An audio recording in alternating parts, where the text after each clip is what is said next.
So Epic. I found out where Aurora's ran off to, by the way. I've heard she ran off to the other studio down the road with Cody. By the way, thank you again for just staying here on this. I know I changed you to the table because my last co-host ran off, and then you tried to run off.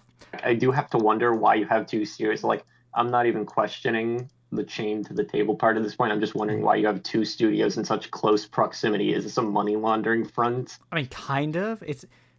It's a tax write-off thing. I don't know what you're trying to get done here. I think like you're trying to compete with yourself. It's like having two gas stations directly across from each other, except you're the same brand. Yeah, but have you seen Cody's prices across the street? They're through the roof. I haven't. I'm stuck on a table. That's fair.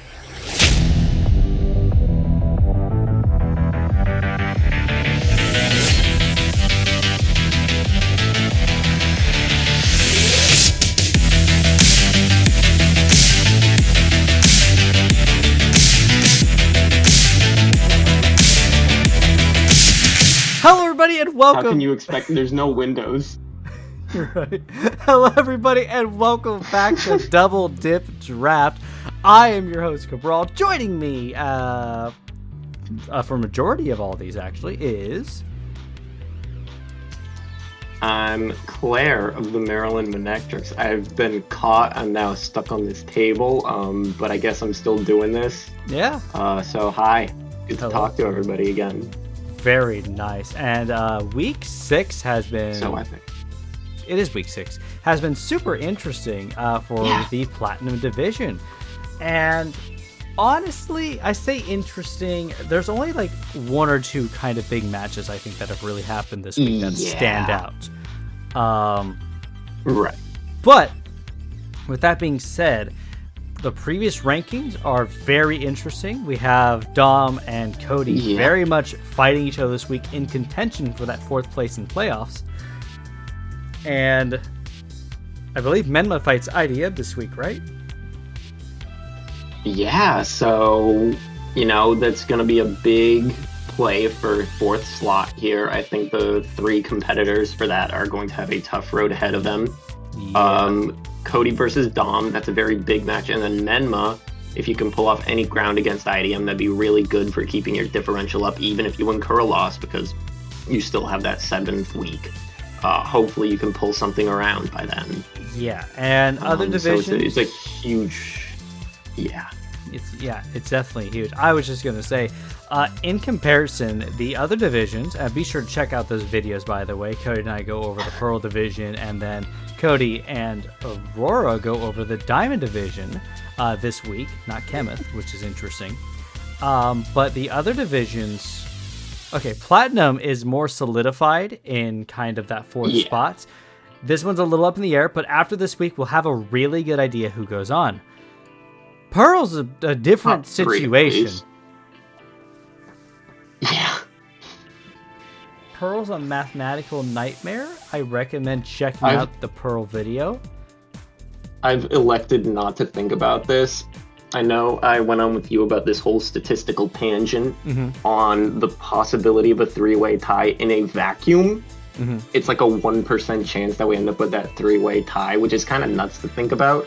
Like, just raw statistics. And if you consider, like, how likely it is to get, like, a 3-0 or a 4-0, those odds do kind of go up considerably. So if the matches there do play out in such a way, hey, maybe there's at least a 2-person tie, maybe even a 3-person. I wouldn't say it's impossible. Yeah. I think it's very interesting. Definitely the case, but you'll have to really go check out the Pearl video. Cody and I sit down at the end of that and really discuss the likelihood and the statistics and what needs to happen for certain players to go to playoffs. And at this point, back over to the Platinum division, which is what we should be talking about, things are a little more black and white. It's basically either Cody wins or Dom wins, or Menma outright just loses. And it's really down to the Cody-Dom match based on how things are looking. Definitely possible for Menma to be IDM. People have definitely gotten close this season, including Dom. Yeah, this is Dom. So we'll just have to take a look and see, but we should probably take a look and see our first match if you want to introduce it. Sure. So I'll introduce us. We got Nihilus. We got Retsack of the Dallas Duckletts, if I'm correct. You are Hopefully wrong I on am. that. That is Jason of the Hartford Honchkrows. Oh, I've blundered. Okay, yes. Jason of the Hartford Honchkrows versus Paisley of the Gulf Breeze Goodras. I'm going to take the next 3 from now on, so that way we don't have this mistake again. I'll do better next time. All right, you know what? I'll give you the one right after this, too. See how you do. See if you pass that test.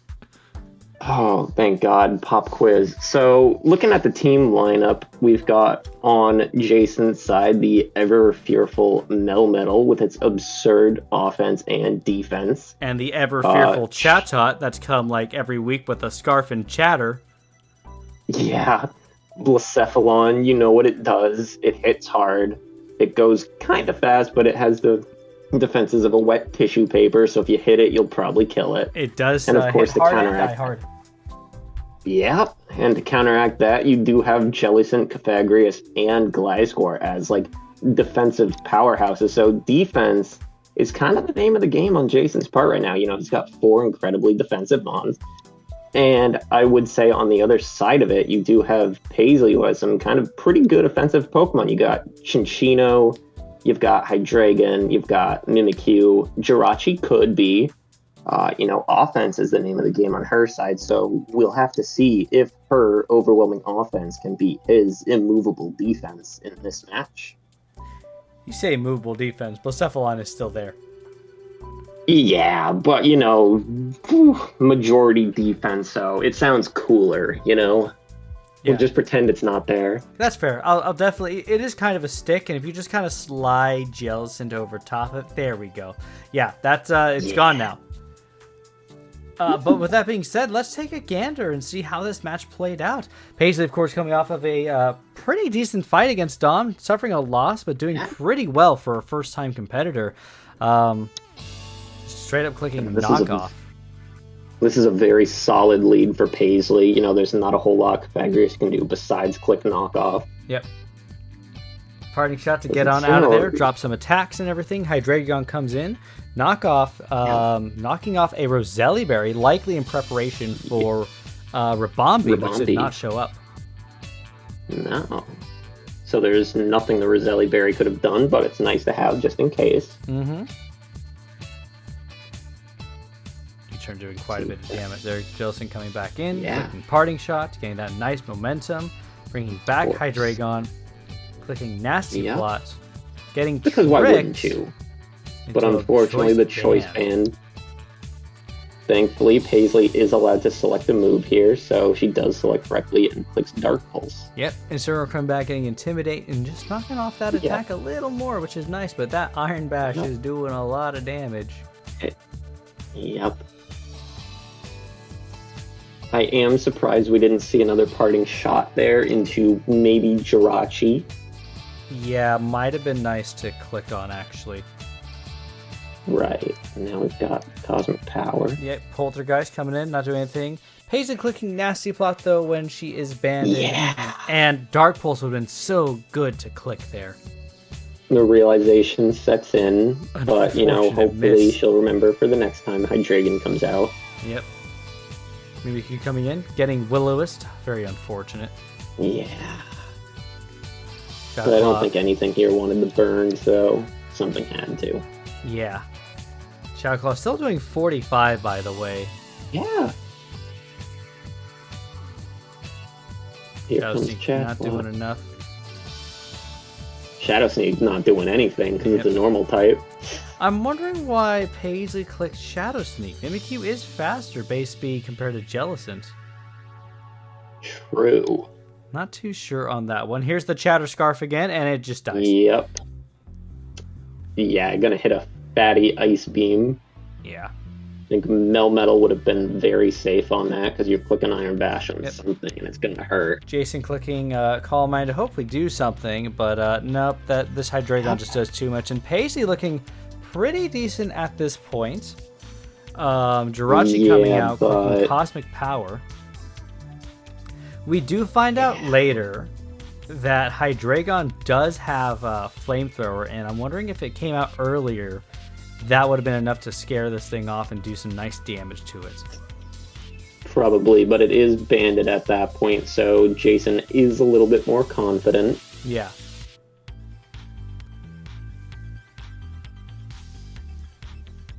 Store Power and Iron Head earlier both hitting this and not taking down that substitute. Way too much defense. Crit absolutely mattered there. Crit mattered for sure. Unfortunate Rock Blast miss. Might have been enough to get rid of the substitute. Not sure.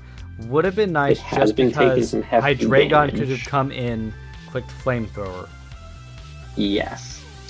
We do see Ice Beam does take out the substitute there. It is 4 times defense, so not certain on that for Rock Blast, but doing 50. Yeah, 2 hits of this would have been nice. Yeah. Well, could we have gotten 2 hits of the Flamethrower? Because, you know, if it clicks Flamethrower once, it's eating a body press. Yeah, that's very true. I think it depends if it came out earlier on Melmetal or not, because at one point it was only ×2 defense. So that's true, but Hydreigon was looking kind of rough, and Melmetal's got batty defense, so I think even at that point at ×2 likely would have taken Hydreigon out. You know, super effective. It doesn't have the most amazing bulk in the world. Yeah. Decent, but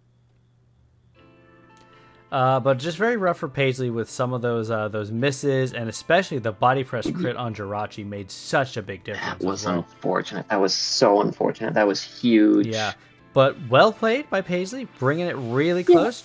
Jason, with this win, still in contention for playoffs. Is he now? Yes. We'll have to look into the Depends on the Dom Cody fight, though. That's true. That's true. With that being said, we do have our next match. Pop quiz. Who is it? Oof. I'm pretty sure the guy on the left, that might be IDM4, coach of the Brussels Espeons. Top seed, again, needs no reminder, needs no introduction. No losses Coming this with season. an absolute... Of course, no losses this season. Let's see if this will be his first one. Versus Menma of the Minnesota Jynx with an equally scary team to match. You know, we have seen a few of these Pokemon make the rounds. Dubwool is very scary. Of course, Mega Caesar. Nidoking is kind of a jack of all trades, and Reuniclus is just a setup monster if you let it get going. Yeah, I'm definitely surprised we don't see Dracozolt out here, honestly. One of the things about it is, every week we have had T-Tar, Dracozolt, Scizor Mega, and Nidoking. They've come every single week, and we don't see T-Tar and Dracozolt. And here's the thing, I'm looking at the lineup. I think Dracozolt goes hard against IDM's team. It kind of does. I mean, the only thing that walls out the Volbeak is Swampert, but even then, I think like a Life Orb Draco Meteor just hurts. Yeah. You know? Could be a Lightning Rod Raichu as well, potentially, but I'm not 100% certain on that. But Sandrush could have just been nice to have. Yeah, and although IDM, you know, behind the scenes, he did say that his method of preparing was to take advantage of what you mentioned before, Menma's tendency to run similar Pokemon. And it was quite a surprise to see this new array of Pokemon, you know, especially Gorgeist. He wasn't really expecting that. I didn't think I prepped for that. Yeah. So there was a lot here that kind of caught IDM by surprise. So we'll have to see if Menma will be able to capitalize on that situation. Yeah, we definitely will. Gorgeist, I believe this is the 3rd time it's coming both the match for Dom and the previous match, I believe, as well. However, it still hasn't seen a lot of really good use yet. I feel like Menma hasn't taken a lot of advantage of the Gorgeist. We'll have to see. We'll have to see. Oh, I should click this button. Yeah, it'd be a cool button. You starting out. No keys, no prank starting. No Pokemon nicknames on Menma's side is very disappointing. Setting up a light screen, just eating that Earth Power, doing nothing. Yep. Reuniclus is very scary, especially if it gets that Calm Mind. Yeah. But there's a Calm Mind coming right up, but we'll have to see what IDM... Oh, that's a Bug Buzz doing 72%. That's a lot of damage. Shadow Ball doing nothing. he was very scared of this Reuniclus when it came to team prep. It did see some success in scrims, so he wanted to make sure this thing was dealt with. Yep, and being faster than the Scizor Flamethrower just kills. Mew does get like basically every move in any move, and it's like there's a Shadow Ball doing nothing, and Psychic just kills this thing. And at this point, Menma's very much on a back foot, even with the screens gone. Psychic doing 62 to Mantine. Scald hurting a bit, but not doing too much. Everything here except Mantine is going to get one shot because you're going to Flamethrower the Fluffy Dubwool, so it's going to take double damage. Yep. At this point, IDM getting suspicious, seeing the Gourgeist come out so fast. Yep. He figures at this point something is going on. It's either Scarf or it's either Sash. He's suspecting something here. Yeah, and with Double being a normal type and not having the most intense move variety, and we do see a Cotton Guard here. It's likely a Body Press set with Rest Sleep Talk, kind of similar to what Cody had to fight. Chandelure just sits on it all day. Yeah. Clicking Flamethrower because it's free and switching back to this because doesn't have a Scarf. It pulls out the Explosion. Yep, and it was not Scarf if it did click on Explosion. Right. Well, it revealed the Sash because it was not one shot by Chandelure. Yep, and Flamethrower doing that, and that's the match. Goes the Fluffy. In 18 turns. Yeah. That's the IDM Classic. That is the IDM Classic, isn't it? Yeah, Raichu just setting up a light screen is all that he needed to get going. I mean, it really patched up the glaring weakness to Reuniclus. Well, I wouldn't say glaring weakness. It saw some mild success, but you know, now that you have the light screen, you're now taking half damage from a Nidokings Shadow Ball or Reuniclus setting up, you know, two huge threats that are now effectively cut in half.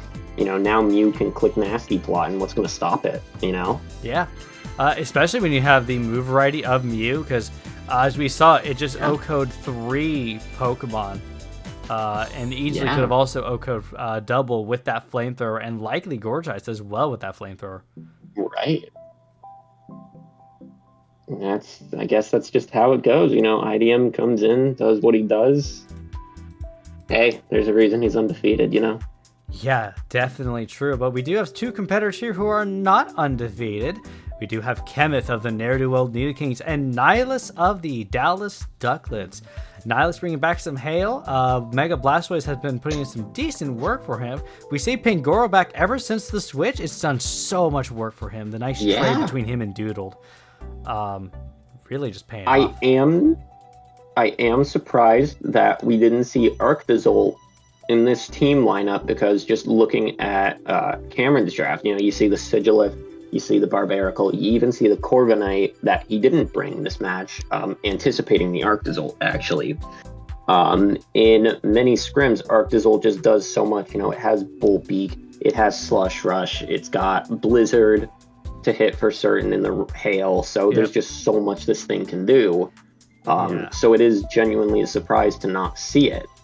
Instead, we get Ice Cube, which is a lot of fun. I've thought about drafting it. Basically, Ice Cube makes it very similar to Mimikyu. If you take a hit with the Ice Block Head, you don't receive any damage, and the Ice Block Head just goes away. And in the hail, you know, at the end of every turn in the hail, you will see it refreshing. In most cases, I should say. So we'll have to see how this Ice Cube plays out in the match. Galgi, also a very nice pick. I did not anticipate it coming, but it does have stats to back up its presence on Nihilus's team. Definitely does. One of the cool things about Ice Cube, like you said, with refreshing, but it gets a new form as well. So it boosts its speed and its attack insanely, and Belly Drum is something that it gets. Just clicks it for free. And again, at the end of the turn, as long as its head just freezes back over, and it gets another free hit without taking any damage. Right. And, you know, as long as it's a physical hit, but when you're facing some of the Pokemon here, you probably can't anticipate what could be physical or not. I think I'm eyeballing that Tauros over there. Because it has, in the past, packed a Life Orb Sheer Force special moves to great success, I would say. So it's a threat. It definitely is. Well, with that being said, let's get this battle started. Of course. Gligar having come basically every week from what I recall. Yeah. And for good reason. Yep. Not doing so much. Kenneth expecting you switch likely to Pangoro with that fairy move. Right.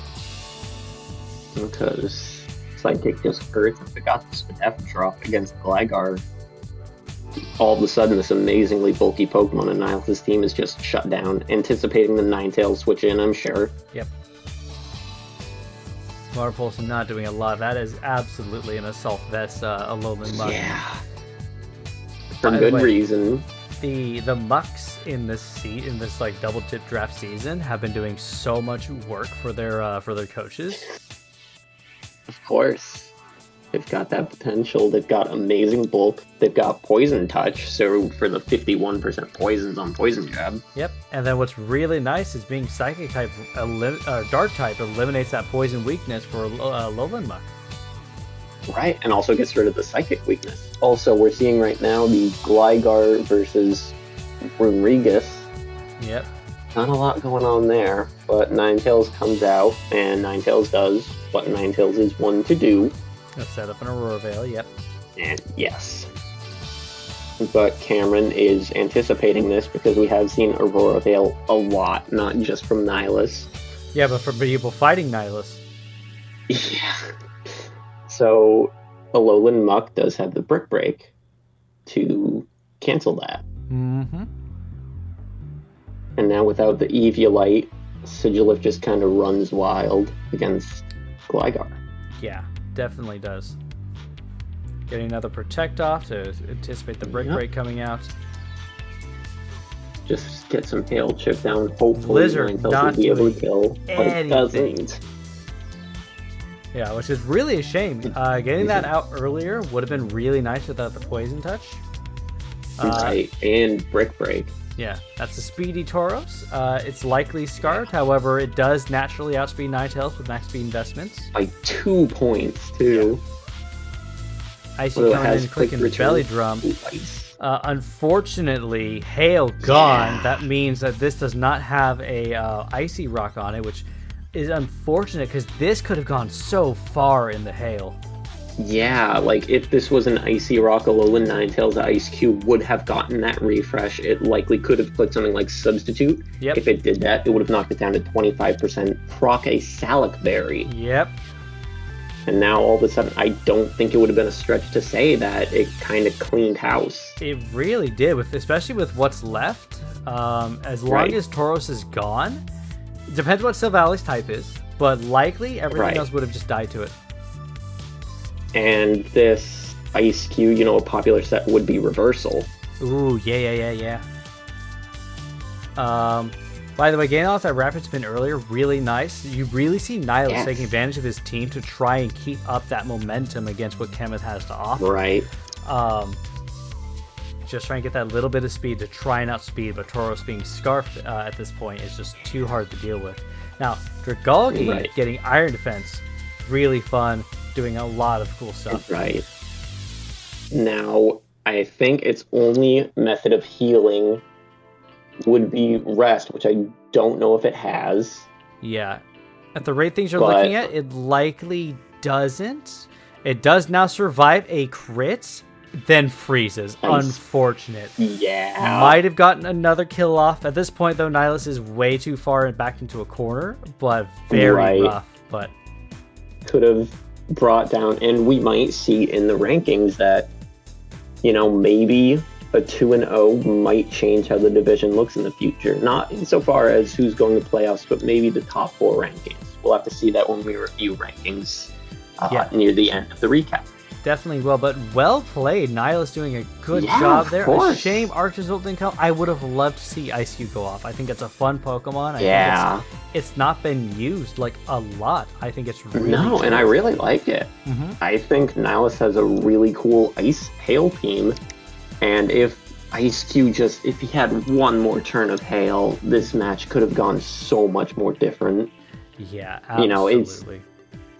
Who knows who would have won, Yeah, but that's all what ifs and who's it's. Like, honestly, Kenneth won, getting the victory. Well played by Nihilus. Reality. But yep. we live in this dimension. Yeah. Whatever the Chris Chan dimension is, C193 or something like that. Yeah, C197. Keep up on your or no, I think we're Earth 1218, and then C197 is where Equestria is. Okay. I keep up on my Chris Chan lore. Okay, as you should. I mean, the dimensional merge is happening soon. It's happening. Well, it's happening now. Oh, is it? I thought it was soon, so it's actually now. Well, it's soon, but it's also now. Okay. It's like government red tape or something. That's the excuse.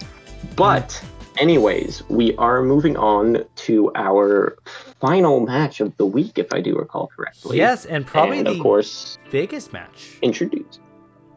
Yeah, it could be. But, I got the first two, so my boy, you got the last two. Thank you. We have Spood of the Southtown Sandslashers versus Dom of the Cincinnati Cyndaquils.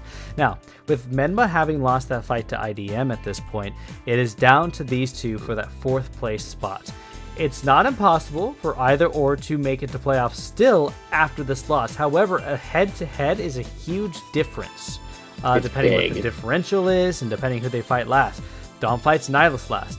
Big fight makes a difference. If he doesn't win that fight, he's not in playoffs. Cody fights Jason last and is kind of projected to win that fight. So Cody really wants this win to make playoffs. Yeah, I'd have to agree. And I think, looking at the rankings now, if Jason does pull off a win in week 7, hell, maybe it's not even impossible for him to make it to playoffs. It might not be. We'll have to check after this fight. But the lineup, looking at it, now I do know Dom kind of made this team, very quick. Kind of took a glance, made it in 5 to 10 minutes sort of situation, which is I think showing of kind of how scary Dom's team is. When you look at the lineup here, Dom only has 1 or 2 answers to Dusclops. Right. Or not Dom, sorry, Cody. Yeah. Dusclops is kind of scary, and I think that shows very good quick thinking abilities on Dom's part to realize, hey, what is a very scary team composition I can put together? And of course, Dusclops, I would say, is number 1. Yep. Because it's bulky, it's got a type that kind of stops Zapdos from clicking Thunderous Kick, lowering its defense. So it kind of sits on Zapdos, it kind of sits on a lot of things here. It does its job, and it does it well. Definitely does, and Dom's team is so fast. We have Stoutland, which can get a Sand Rush. It could be Scarfed, which is terrifying because Dom has brought Scarfed Stoutland before, and it's done some really good work for him. Salazzle, Zygarde, and Azelf. My goodness, that is just speed and pain. Even Salazzle, the thing is, it doesn't need speed. Dom has run a set previously against Menma, which has won him the fight, where it was Substitute, Protect, Toxic. That's all it needs because it can Toxic anything and everything. No switching wants to come in on Salazzle. No, it's just going to click Toxic. If you're a friggin' Steel type, if you're a Poison type, it doesn't matter. You're getting hit with that Corrosion Toxic. Doesn't matter. It's way too good. Cody also has some good answers on his team, though. Deoxypent, I believe this is the 3rd time it's come. Does a lot of work here. Sandslash is likely to take advantage of T-Tar. We've seen Typhlosion do a lot of work for Cody this season, too. Yeah, Typhlosion just does a whole lot, if it's Spect, if it's Scarf, if it's Blunder Policy, it could be doing anything, and it puts in work. I mean, Cody showed off in his match against Menma that Tyranitar really doesn't want to be in on Typhlosion because it will get low kick and it will take advantage of Tyranitar's immense weight and just take it out of play. Yep, especially if it's a Scarf one like Cody's run before. Mm-hmm. And with that being said, I think there's nothing else to really say except we just got to watch and see how this fight plays out. Of course. It's a match to watch. Yep. Dom switching out immediately because this bird does just kill that, but Cody clicking U-turn. I'm wondering if Dom stayed in and predicted the U-turn. Could have clicked Dragon Dance, you think? Yep. I don't know. Could have gone a little crazy here. Yeah, maybe. Salazzle but that's just the risk. Eating that Spirit Break, though. Yeah. And now it's going to do what Salazzle does. Yep, click on Substitute. I wonder what its item is. Yeah, maybe Boots. Although, Boots. He might have... Lefty might have been a little nicer. I don't know, though. Maybe. But I think he was anticipating maybe a Deoxys League pack Stealth Rocks, pack Spikes. Could be. Just be a real stinker. Yeah, could be the case here. 77% on the Spirit Break. Yeah, kind of crazy. Azelf is frail. Yeah. For the speed Dom has, his Pokemon are very frail. Cody packing very well for Tyranitar. That's okay, Tyranitar packing very well for Screen. Yeah. But we'll have to see if Grimmsnarl has any lasting legacies with that Brick Break. Yep. Metagross coming in on Handsy over here, but honestly, like, Earthquake, 20% doing nothing. Pain Split, you love to see it. It's going to heal up so much, and I think at this point, Cody knows that. I think he knows that if I come in on anything with higher health, it's going to Pain Split, and it's really going to hurt. So I need to do what I can, get Dusclops as low as I can, and hope the next thing that comes in kills it. Yeah, that's the thing. I believe if Dom had gone into Azelf and taken some of those Earthquakes there, could have saved Dusclops some more HP because the bird does not deal with Dusclops well. Stone Edge miss, pretty unfortunate. Yeah. I wonder if this is a Sandvale Sandslash, actually, so maybe that's not as unlucky as we might think. That's true. I do believe this is a Sandslash. I believe this is probably a Scarfed Stoutland. I believe it's a Scarfed Stoutland looking at it. I'm willing to believe that this is a Sandvale Sandslash. Yeah. Dom, by the way, still up 5 Pokemon at this point in the match. Yeah. But they are all looking pretty low, except for Zygarde. Yep. Nice Flame Charge to get up that bit of speed there, but Zygarde, I believe, is also Scarfed, and Cody just like, I'm not dealing... Well, he's dead, actually. Yeah, he's realized, okay, anything that Typhlosion can do, Zapdos can do better. Yep. And he has done enough chip. Metagross has done what it needed to do in the past.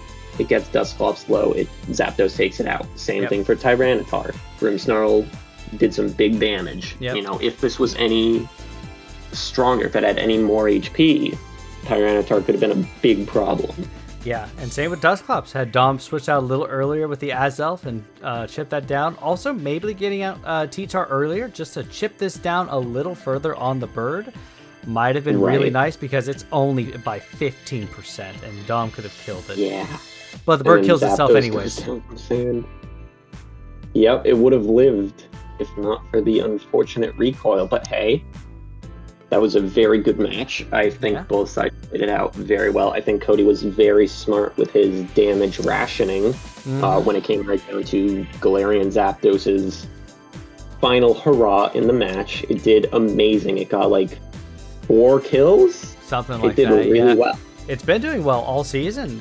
Cody's been relying heavily on the bird. For good reason. It's a very good Pokemon. It is. And Deoxys not even coming out once, still at 100% just in the back. Would have soaked anything from its opponent. So, hey, you know, you won 1-0, but that 1 in your back pocket was very good, at least for surviving the last few turns. Very unfortunate for the differential at this point, though. We'll take a look at that in the rankings, but Cody only getting the 1 win, or the 1 Pokemon off on Dom, is really rough, and we'll find out why in a bit. Go ahead and tell us about the top 4, though, for the Platinum Division after Week 6. Sure. So, for our first slot, it's been the same as every week so far. I don't need to tell you who it is. It's IDM 4 of the Brussels Espeons, sitting at 6-0 plus 25. Second place, we've got Cameron Kenneth of the Neerdowell Nidokings at 5-1 plus 13, very respectable. At third place, we have Nihilus of the Dallas Duckletts, 4-2 plus 4. And at fourth, we've got Cody Spood of the Southtown Sandslashers at 3-3 minus 5. And following right under him, we have Dom at a 2-4 minus 3, and Menma at a 2-4 minus 4, and Jason had a 2-4 minus 7, with Paisley at the bottom at an 0-6 minus 23. And that's what I'm talking about with the differential. Cody has less score than Dom and Menma and is just above Jason. And all of them being at 2-4, Cody's not guaranteed playoffs at this point. Now, No. I will say... I mean, if Cody wins, then he for sure makes it because he gets that 4th win. Yes. That's something the other 3 can't compete with in their position. But if he does not beat Jason, looking a lot rougher. Yes. Now, Nihilus can fall out of 3rd place at this point. Not likely, but definitely possible for Nihilus to fall out of 3rd place, depending if he loses to Dom. That is his final week match. But Cody needs to ensure a win here. If Cody loses, he can't lose by much. But the problem is... the problem is, even if he loses in a 1-0, then that would bring him to a 3-4 -6. And that would bring Jason to a 3-4 -6, and he wins the head-to-head. And then it comes down to the head-to-head. So if Cody wants to stay in playoffs, he absolutely does need to win this match. Yes. Yeah. That's just what it's down to. Yeah, that's what it boils down to. I think for the other two, for Dom or Menma, to have a hope in making it to playoffs, they'd have to hope that, 4th place loses their match. You have to hope that Cody loses to Jason. And even then, it's not guaranteed because now you're competing with Jason, who, depending on his differential, he could advance to 4th place. So you have to do better than Jason did, which, to be fair, he is at a -7. Dom is at a -3. Menma's at a -4. Yeah. So they do have to do... It's okay for them to do marginally worse. Yeah, it definitely is. And we'll just have to see how it goes in the final week. IDM being one of the very few players undefeated and having, at the moment, the top score for the entire draft league. Might not stick around for the final week. You'll have to check that out in the other divisions, because Diamond Division, not that we're biased or anything, was kind of spicy this week.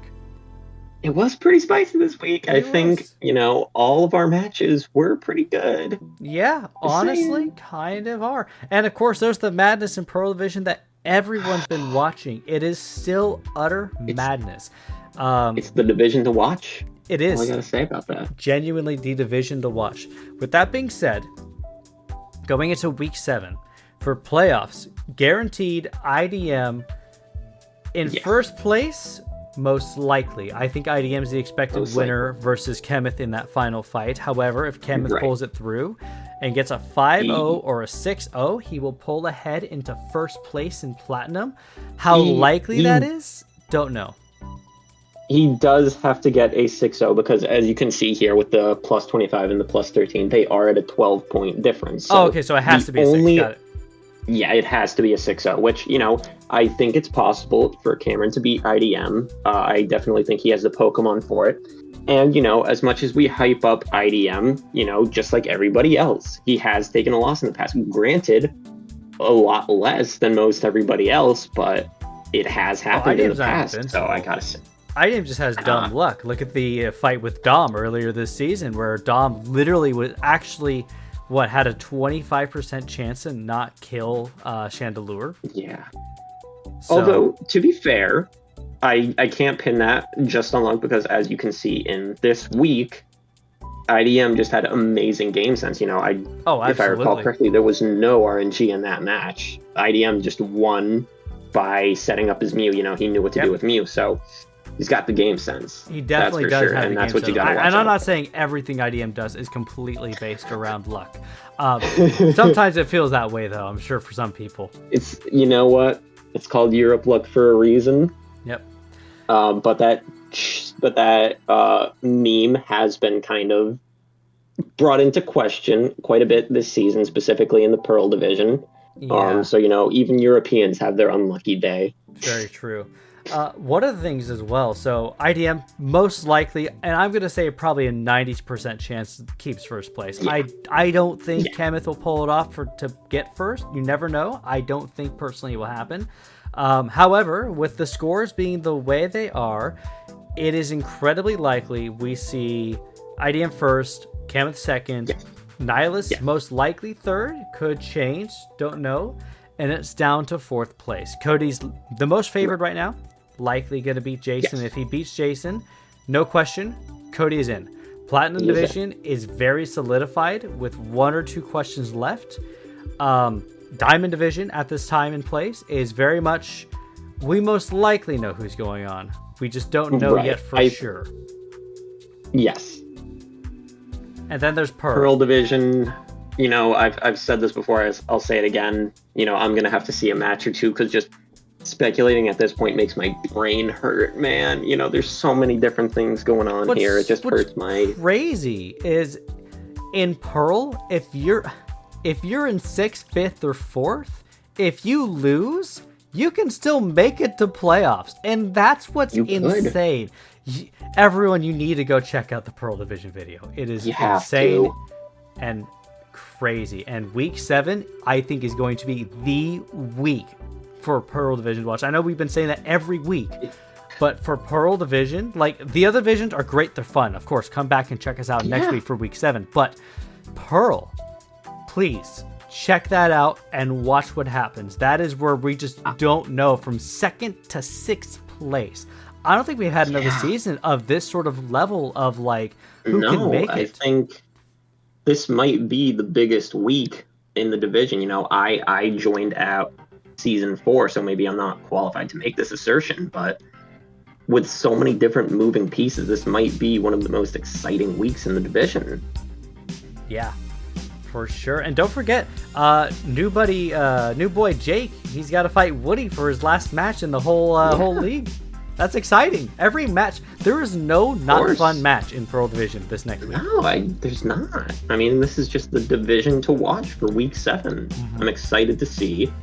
You know, it's just going to be a few days from now. Fingers crossed. We see some matches on Friday, some early matches. That'd be amazing. Yeah. But with that being said, thank you for watching Platinum Division. Sorry we're talking about Pearl Division for so long, but I think it needs to be brought up. Why wouldn't we? It's thrilling. Speaking of thrilling, I'm going to cut your chains off. You got 5 minutes. Shoot, where's the door? I don't know. Have fun. But thank you all very much for joining us, and have a wonderful time. Enjoy the final week before playoffs. I don't know if I'll be back. We have to figure that out still. If Cody and I make playoffs, and if Claire and Aurora make playoffs, and Kenneth, we don't know who's going to be talking to you during the playoffs. You know what? We'll figure out what we did for season 5. Yeah, we definitely will figure that out. But on that note, have a wonderful day. Take care. Enjoy week 7 just before playoffs. Take care. Bye, everyone. Bye-bye. I have 3 minutes. Yeah.